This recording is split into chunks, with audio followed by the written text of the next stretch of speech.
Iewers in die lewe tel ons die idee op dat geloof beteken om met sekere stellings saam te stem. Om te sê, ja, ek glo in God, ja, ek glo in Jesus en dat hy die seun van God is. Ja, ek glo die Bybel is waar.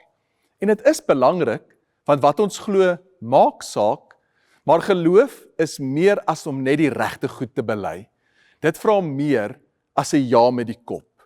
Spreuke 3 vers 5 sê, vertrou op die Here met jou hele hart en moenie op jou eie insig steun nie.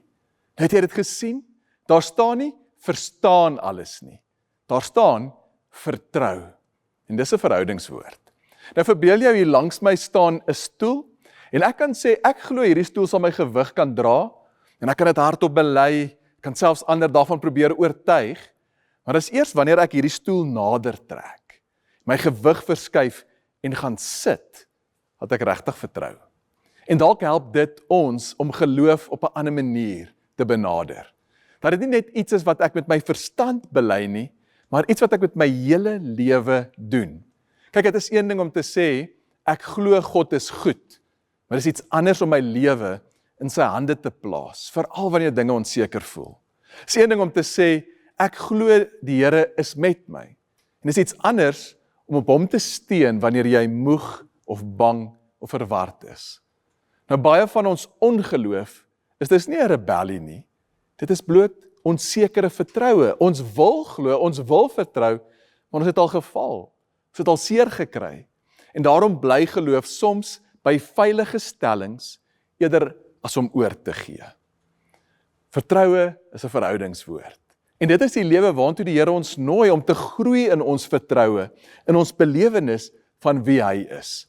En soos met enige verhouding kom dit oor tyd en kom dit deur te waag. En dit vra eerlikheid.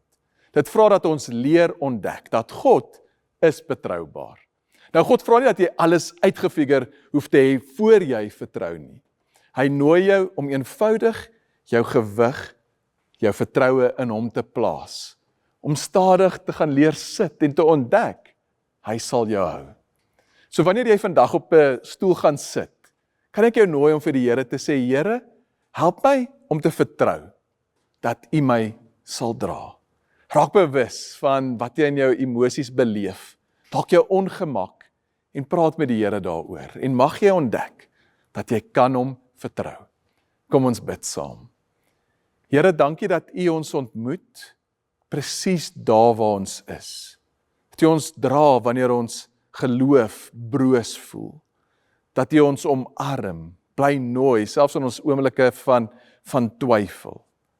En Here, help ons om eerlik met U te wees, oor watter area van ons lewe ons dalk U nog nie op vertrou nie. Gee ons die moed, om ons vertroue in U te plaas, en so te groei in ons geloof in U. Amen.